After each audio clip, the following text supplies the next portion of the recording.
Sure, ano yung detalye nitong sinasabing panghihimasok ng China sa gaganaping eleksyon sa Pilipinas?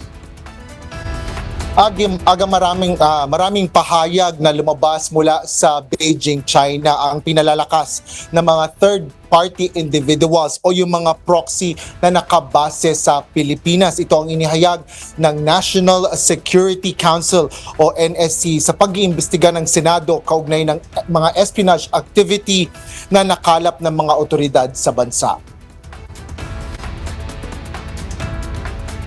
Sa pagdinig ng Senado, unang sinabi ng National Intelligence Coordinating Agency o NICA ang implikasyon sa bansa ng mga aktibidad na may kinalaman sa pag-espiya ng China. Ayon kay NICA Cyber and Emerging Threats Deputy Director General Francisco Ashley Asedillo, ang pagpapaunlad ng mga sophisticated cyber capability ay posibleng targetin ang mga gobyerno ang gobyerno ng Pilipinas. Gayon din ang mga military at critical na infrastruktura sa bansa, kabilang na ang mga electronic warfare capabilities para sa potensyal na pagtatalaga nito sa mga disputed area gaya ng South China Sea. The creation po of information operations capabilities to influence public opinion and political discourse. So, sa tingin nyo, yan ay ginagawa ngayon? In terms of, makikita po natin ito, Mr. Chair, sa social media because we believe that Chinese organs are amplifying divisive political discourse in our country.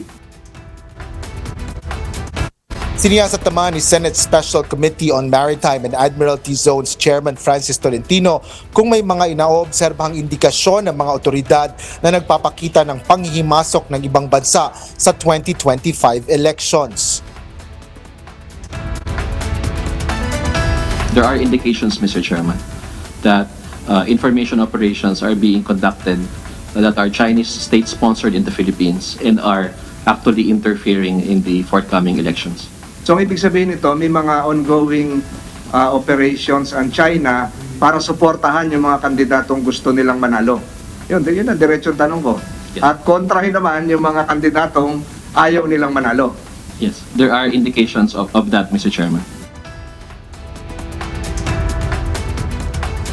Katatapos lang ng Senate hearing ng Special Committee on Maritime and Admiralty Zones at bago magtapos, kanina ang pagdinig ay sinabi naman o pinisinta ni Senador Tolentino ang isang bank check na binayad sa isang kumpanya sa Pilipinas na nag-ooperate para sa mga keyboard warriors na ginagawa dito sa bansa.